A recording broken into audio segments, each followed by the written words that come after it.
इसलिए व्यास जी ने लिखा है, ईश्वराणाम वचः सत्यम ततः आचरितम क्वचित। आचरण कहीं कहीं आचरणीय ज्ञान करना चाहिए। बड़ी सुंदर रासलीला भगवान ने करी।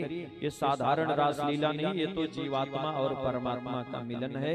कुछ संतों कुछ टीकाकारों का मत है और वेद का भी मत है, श्रुति सम्मत एक कथा है कि जिस समय हमारे ठाकुर जी, इस कथा को गोस्वामी तुलसीदास जी ने कवितावली में और गीतावली में भी लिखा है। जिस समय हमारे ठाकुर जी को वनवास हो गया, जानकी जी को लेकर के दंडकारण्य में भगवान पहुंचे, तो रास्ते में भगवान जब जनकपुर जा रहे थे विवाह के लिए, तो उस समय भगवान की चरण धूलि से अहिल्या का उद्धार हो गया, जो पत्थर बनी थी भैया। तो ये विंध्य पर्वत के जितने बड़े बड़े सन्यासी थे भैया, 100 वर्ष 200 वर्ष 500 वर्ष 1000 वर्ष के जो महात्मा अकेले तप कर रहे थे, जिन्हें संसार की माया से कोई मोह नहीं था, माया मोह से कोई मतलब नहीं था, उन्होंने जब सुना कि राम जी जंगल में आए हैं, तो उन सब ऋषियों ने क्या किया, अपने अपने लिए एक एक पत्थर ले आकर के आश्रमों में रख लिया भैया। एक एक पत्थर ले आए, सुंदर सुंदर पत्थर ले आकर के अपने अपने आश्रम में रख लिए। किसी ने पूछा, गोस्वामी जी ने पूछा, ये पत्थर क्यों ला रहे हो? बोले राम जी हमारे यहाँ आएंगे तो इस पर बैठाओगे? बोले ना ना बैठाएंगे नहीं, फिर भगवान की चरण धूलि इसमें स्पर्श कराएंगे, ये पत्थर सुंदर स्त्री बन जाएगा, तो हमारे यहाँ रहने के लिए सुंदर स्त्री हो जाएगी।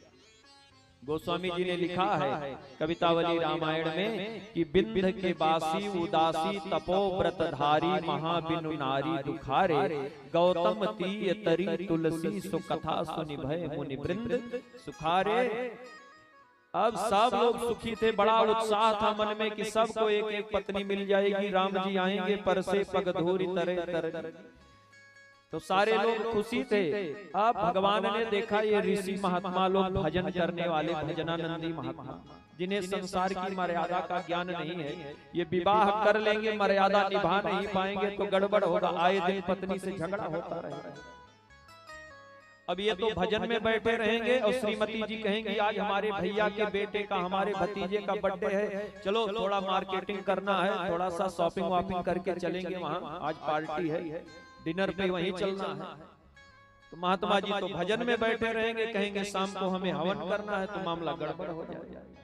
भगवान ने सोचा ऐसी लीला करूंगा कि महात्माओं का मोह छूट जाएगा। क्या किया, राघव सरकार ने धीरे से लीला करी, जानकी जी का हरण हो गया भैया, जानकी जी का हरण हो गया और राम जी रोने लगे। और साधारण नहीं, बहुत जबरदस्त ऐसा अभिनय किया भगवान ने कि मनुष्यों की तो बात छोड़ो, पेड़ पौधे जीव जंतुओं के सामने भगवान रोते हुए चले। हे खग मृग हे मधुकर श्रेणी, तुम देखी सीता मृग नयनी। अब महात्माओं ने जब देखा, अरे राम राम ये तो बड़ा गड़बड़, कहीं स्त्री को हमारे यहाँ सुंदर स्त्री हुई और कोई चुरा ले गया, तो भगवान रो रहे हैं, हम तो मनुष्य हैं, हमको तो और रोना पड़ेगा।